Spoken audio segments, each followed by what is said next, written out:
برادرای عزیز،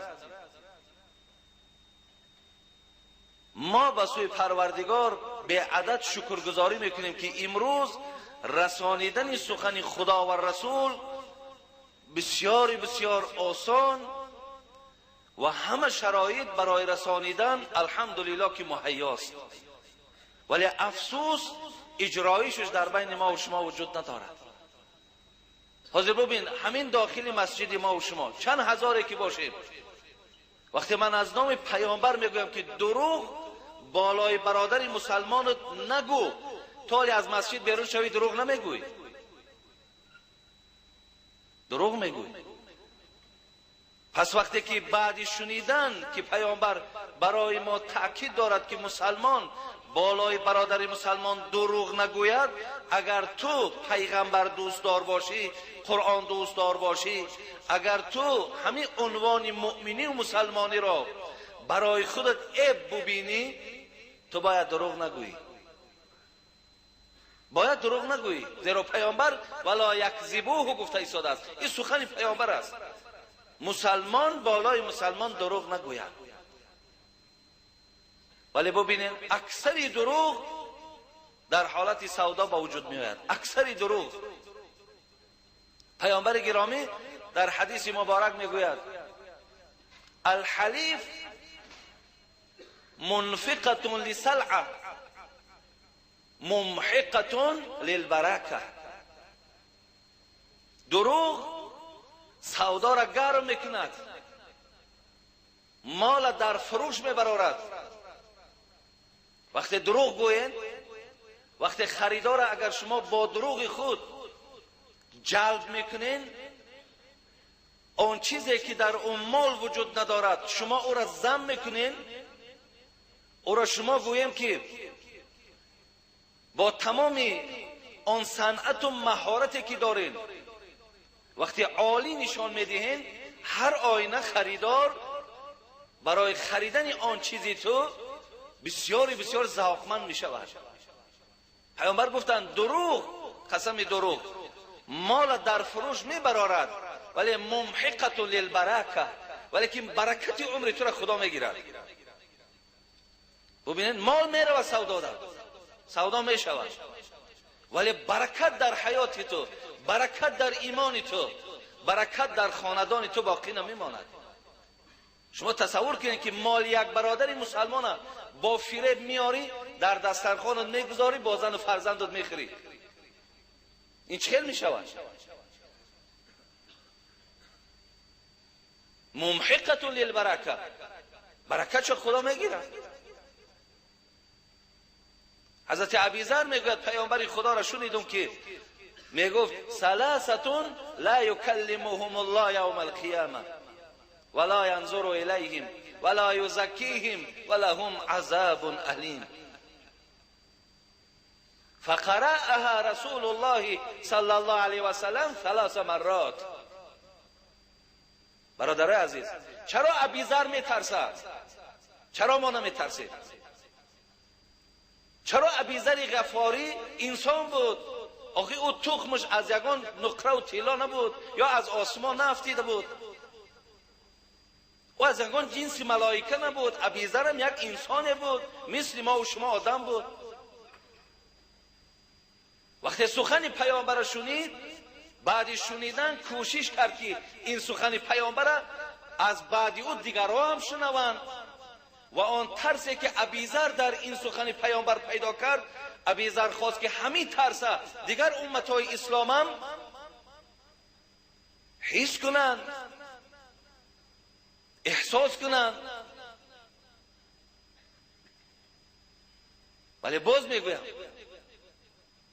الحال ما از این مسجد بیرون شویم، من با تمام باوری میگویم برادر عزیز که ما با همون دروغ، با همون فریب کردن برادر مسلمان دوام میدهیم. وقتی که همین کار از تو سر زد، تو خودت در خودت اعلان کن که تو تا حال خداپرست کامل نیستی. وقتی دروغ گفتی، وقتی فریب کردی، تو یقین دان که نفس بالای تو حکومت دارد. مدیر تو، مالک تو، راهنمای تو نفس توست. همین چیزا در نفس خود دادر عزیز بهاته. تا حال تو خودت از نمازخوانهای کامل در حساب نبر. ولی بعضی‌ها را میگن یک جوان میاد میگه که من نماز میخوانم، یک آدم دیگه در پهلوی من نماز نمیخوانم، ولی به سوی من میگه که از همون نماز خواندن تو در بینمازی من خوب است. این نمازخوان میگه من خیلی ملال شدم. من گفتم برای چی تو را این خیل میگه؟ میگه به خاطر آن که من دشنامای طبیعی که زیاد میکنم، به همین خاطر او کس همین گپ میگه. بله برادر عزیز، شخصی که نماز نخواند لیکن دروغ تو را ببیند، خیانت تو را ببیند، از همون نماز هم سیر میکند. آدم مسلمان باید مثال در دیگرها شود.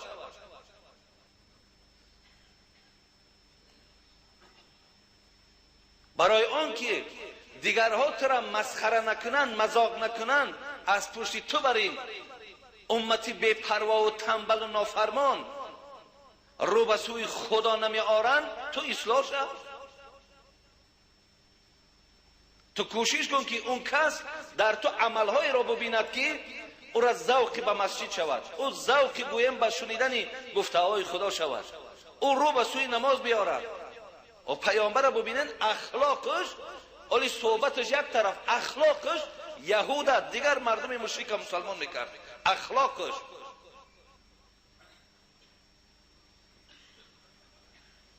ابیذر گفتن از پیامبر شنیدم که سه گروه لا یکلمهم الله یوم القیامه. دادر عزیز، من خدا افسانه نمیگم، یا برای تو چیزی را که از زبان پیامبر نشنید نآمده باشد او را در اصلا من در میکروفون به گوش شما نمیرسانم. هر چیزی را که میگویم سندی او را نگاه میکنم.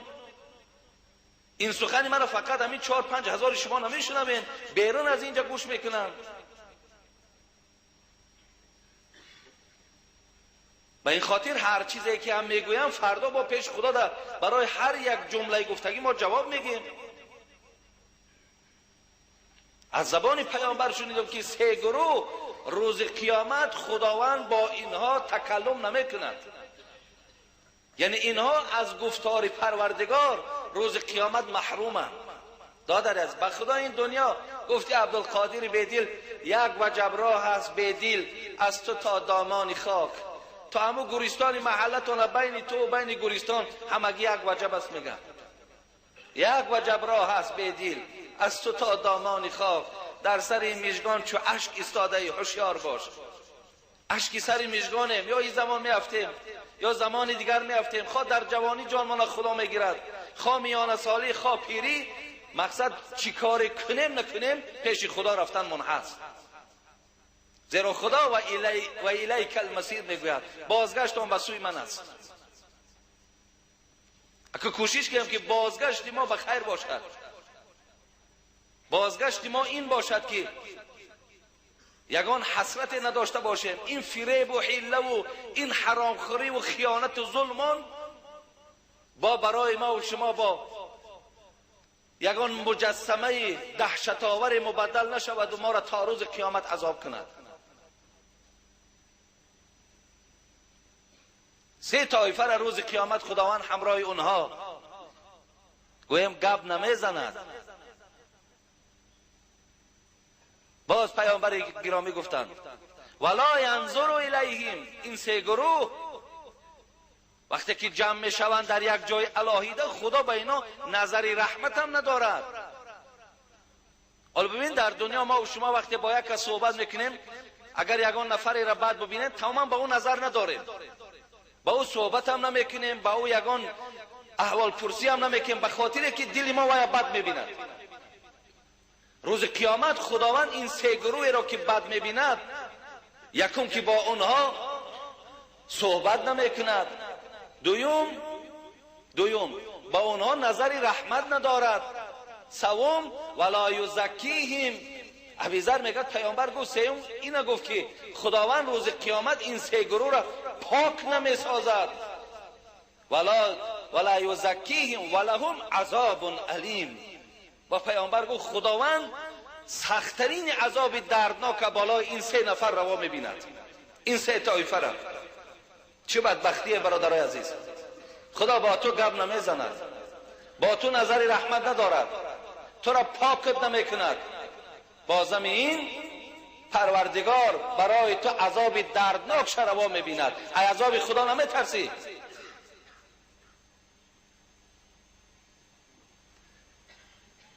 یک میلیسه یا که از امنیت پیشت میکند، دو دوای در آسمان میبراید. یک روز محکمت میکنند، عمره که داری همون جنایتی که به خاطر او ترا محکم کرده بودن به همون جنایت نزدیک نمیشوی. ولی نمیدانی که عذاب خداوند چقدر دردناک است.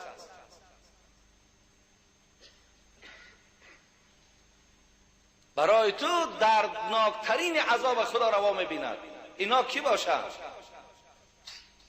پیامبر 3 بار میگه، ابیذر میگه فقرأها رسول الله صلی الله علیه و سلم 3 مرات. 3 بار پیامبر همین را گشته و برگشته گفتند.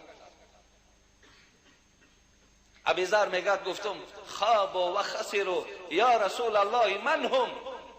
ابیذر میگه گفتم خار و ذلیل شد این 3 گروه پیامبر، از اونها برای من خبر ده، اینا کیها باشند این بی سعادت ها؟ ابیذر میگه مرا لرزم گرفت. بعدم پیامبر گفت المسبل والمنان والمنفق سلعته بالحلیف الكاذب. رواه مسلم. یکم آن شخصی که پاچه بروک خود از بجلک به خاطر کبر پایان میکند و راه میگردد.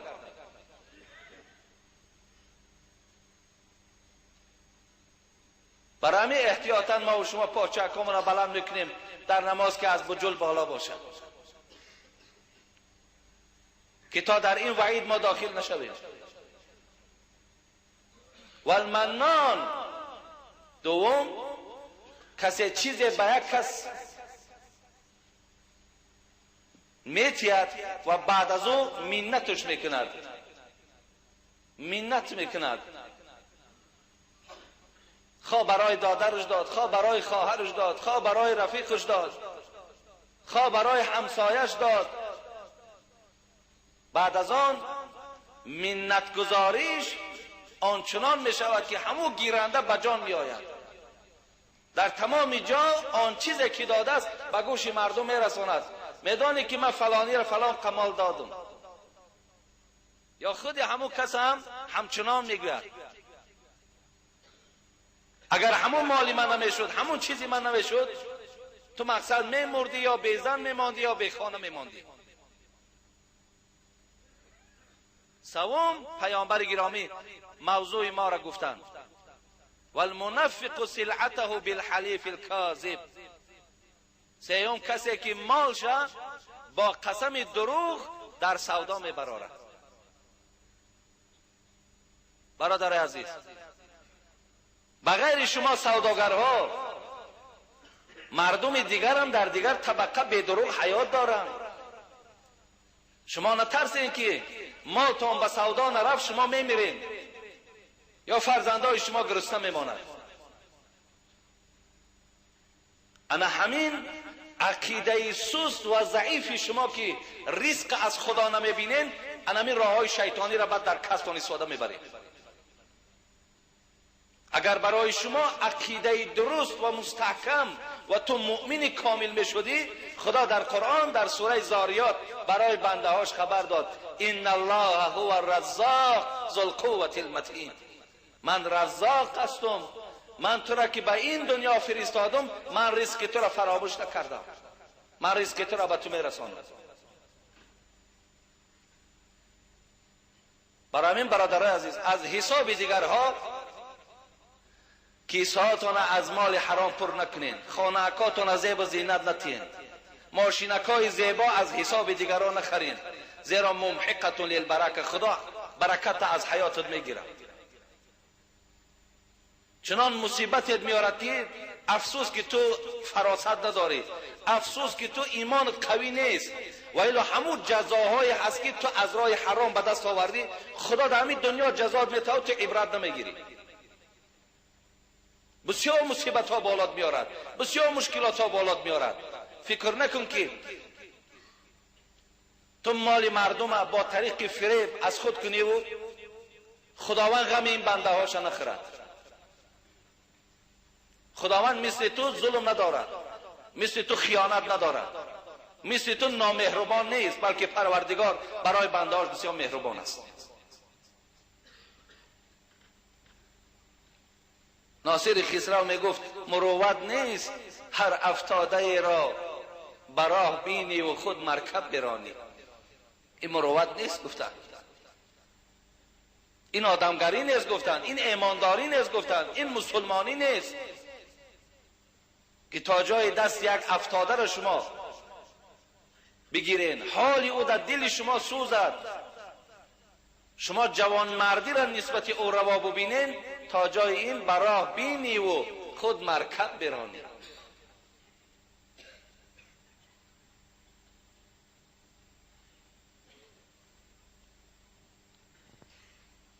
مردی نه به قوت است نه شمشیر زنی. سعدی می گفت مردی نه به قوت است نه شمشیر زنی، مردی آن است که جور توانی نکنی. مردی شمشیر زنی نیست، مردم فریب کردن مردی نیست، از حساب دیگران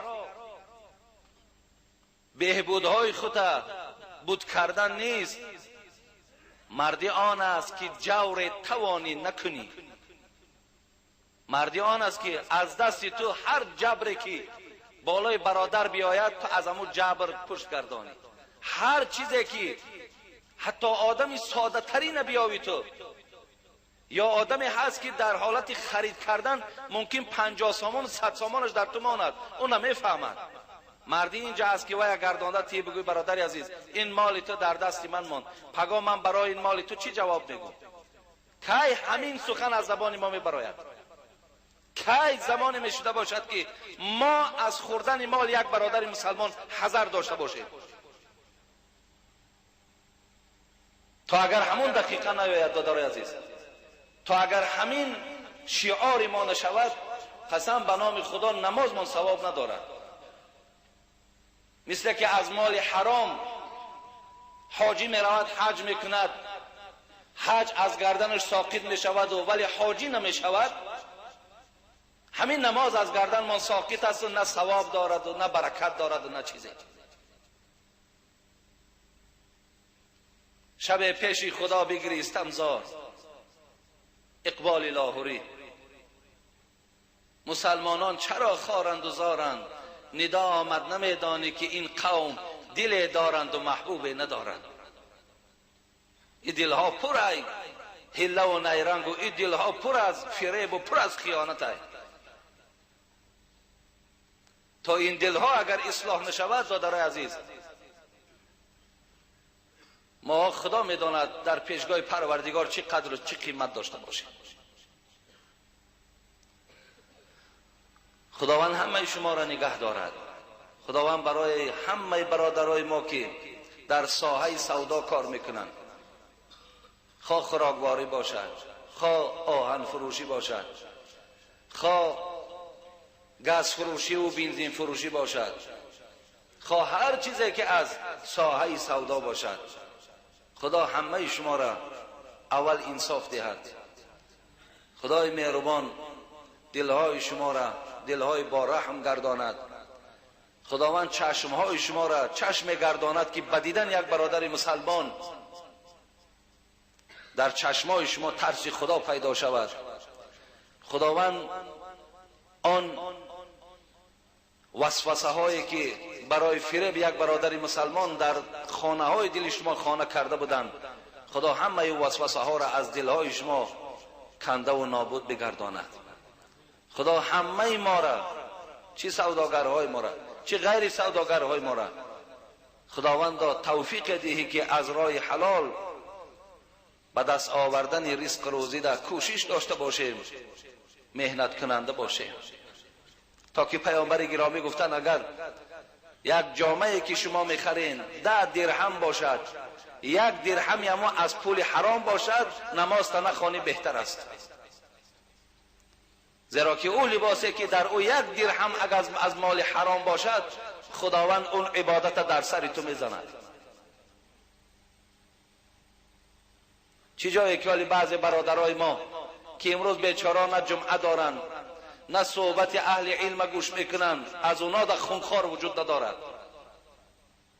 اونا همین روزی در سحر بیدار میشود، تمام وجود او پری ظلمه. امروز کی را فریب کنیم؟ چهل فریب کنیم؟ با کدام طرز از برادر مسلمان کنده بگیریم؟ خدا اونا را انصاف دهد، اونا را ایمانشان کامل گرداند. ولی دادرای عزیز، بعد شنیدن کوشش کنیم. خدا خواهد همون نیم پاره نان راحتی جانی که بود، پیشینی ها میگفتن نیم پاره نان راحتی جان. بیا ما گذشتیم از همون 1 تایی نان بلای جان، دنبال اون نگردیم. برای 1 4 روزه در همین دنیا بین 1 2 داخل ما بلند گرفتن، یا خانه های زیبا ما به کسی نشان دادن، یا ماشین های رنگابرنگ در چشم مردم نشان دادن. بیا از همین حوث های دنیا ما و شما پشت سر کنیم و همیشه کوشش کنیم که همین جای ایستاده خانه قبر ما آباد کنیم، همین جای ایستاده قیامت ما آباد کنیم. حالا بینید دادر از اگر همین جای یک برادری باشد که 1 گناه کردگی و نامش در همین جای مکتوب ده باشد، حاضر اگر من و در همین بین شما خیزانم گویم ای فلانی به نام تو مکتوب آمده است که تو زنا کرده ای، تو زناکاری، در بین همین قدر مردمی که الحال تو را میبینن چقدر تو غمگین میشوی، چقدر شرمنده میشوی. تصور نمیکنی که قیامت چند میلیارد آدم است، چند میلیارد آدم. اون مکتوب نامه اعمالت است، نامه اعمالت میخوانند، در بین مردم میبرن شرمندت میکنند، در بین مردم شرمندت میکنند که تو فلانی در دنیا کارت انا همین بود. کوشش کنید که نه در دنیا نه در آخرت ما از جمله شرمنده ها نباشیم. به همین انشاءالله من اکتفا میکنم. خدا خواهد همین آنچه که بیان کردم قبلا گفتم، به خاطر که شاید انشاءالله یگان خوبی های در برادرای سوداگر ما بیارد، یک رحم و مهربانی را در برادرای ما بیدار گرداند. شما اینها را به دقت گوش اندازین دادرای عزیز، انشاءالله هم خیر دنیاتان است هم خیر آخرتان می شود. اکو چند سوالی هست من جوابهاشو میگردانم و خدا خواهد جمعه های آینده هم سوال هایی که داریم سوال جواب میکنیم. خب السلام علیکم و رحمت الله و برکاته. اکای حاجی میرزا، ما یک گروه جوانان از ناحیه کلخازآباد با شما یک سوالی داریم. همین جواز یک گروه برادرها بودند، سوال الحال در دست من دادند. خب التماس با سوال من جواب گویید. شخص قربانی میکند، پیش از قربانی کردن در خانهش مرده می شود، آیا در گردن همین شخص قربانی فرض است یا نه؟ التماس سوال ما را در همین جمعه جواب دهید. خداوند یارتان باد. بله دادر عزیز، قربانی با مرده و با زنده کاری ندارد. همان روز عید قربان اگر در خانه ما و شما مرده هم که شود، ما قربانی مان در گردن من واجب است. همون جا مرده می ایستد، همون جا مرده را کار و بارش رفتن میگیرد، اینجا در ما قربانی ما نمیکنیم. مردن این امر حق است، قربانی هم در گردن ما واجب است. برای همین در گردن کسی که در خانه اگر 1 نفر یا 2 نفر یا 10 نفر اگر در همون خانه همان روز از دنیا گذرد، این قدرت الهی است، این امر حق است. کل نفس ذائقه الموت، هر یک نفس حتمی لذت مرگ میچشد، ولی پیش قربانی را نمیگیرد. قربانی در گردنتان البته واجب باقی میماند. خب اینجا در یک چند سوال ها دادرای عزیز از من بسیار خواهش کردن که جواب گوین. من ناحیه تیمور ملیک رفته بودم، در همون ناحیه تیمور ملیک از من سوال ها کرده بودن، من همه اونا جواب گفتن نتونستم. سویتسکی ده بعدا گفتم که خدا خواهد جوابش میگویم. خواهش کردن که تا که همون در کسیت و دیسکو ضبط شود تا که ما هم را دسترس کنیم و گوش اندازیم. به همین خاطر من سوالهای همونها را که بسیار زاره و توالا کردن خدا خواهم میخوانم. خب السلام علیکم دامنای محترم. من یکی از زنهای عادی صالحه هم 5 وقت نماز میگذارم، لیکن شوهرم یک مرد میزده میباشد. با من دشنامهای قبیح میکند، مرا گپهای ناسزا میگوید، با غضب میآورد و من گاهها به دشنامهایش جواب میدهم. آیا شوهر میزده من به من چون شوهرهای صالح حق دارد؟ جواب مرا دهید. یعنی مقصد شوهری که میزده هست، بعد یک شوهری هست که اون میزده نیست. آیا هر دینا یک حق دارن؟ بله خواهر عزیز، شوهر خواه میزده باشد خواه غیر میزده باشد، بالای زن حقهای شوهری خود دارد. فقط فرق شوهر میزده از غیر میزده در این است که او بنده عاصی و روسیا در پیش خدا هست و این بنده که میزده نیست، این یک بنده صالح خوب خدا هست. ولی حق شوهری به خاطر میزدگی او از بین نمی رود. ولی برای اصلاح او مادر عزیز که خدا حکمت دارد، شاید که در همین خیل آدم ناصالح، آدم میزده، شما بر این زنی خوب مسلمان خدا روا دیده است، شاید به خاطر آن باشد که همین میزده به دست تو هدایت بیابد. شاید به کوشش های تو، به مهنت های تو، به دعاهای تو همین مرد از همین راهی بد گردد و ترا خدای مهربان به خاطر هدایت یک نفر جزای خوب، مکافات خوب در جنت نصیب دیگرداند. به این خاطر گفتی حضرت مولوی جنون، نه گل به خار می روید در این باغ، ملال بلبلان از دغدغه زاغ. هر یک گل در پهلوش خار دارد، هر یک بلبل در پهلوش زاغ دارد. حضرت گفتم بکن صبر در جفای منکری دل، شود شاید مراد از صبر حاصل. در پهلوی این خار، در پهلوی این زاغ تو صبر کن، خداوند به خاطر این صبر ترا به تمام کامیابی ها میرساند. و این خاطر مادر ما هم نصیحتی همچو فرزندانه به شما هم همین است که صبر کنین، با همراهی فرزندا کوشش کنین که وای از همین راه های بد گردد. هر یک راه ها را استفاده برین، از دانشمندها و از بزرگای همون محله و ناحیتان استفاده برین تا که پیش راه این مرد گیرن. انشاءالله خدا قرآن در فذکر فإن الذکر تنفع للمؤمنین گفته است. خداوند میگه شما پند دهید، شما دائم به گوش او رسانید. پروردگار میگه زود است که این سخنهای خدایی که به گوش او رسانیده می شود او را اصلاح میکند. به این خاطر شما گفتن گیرین، خدایی هست که وای اصلاح می شود.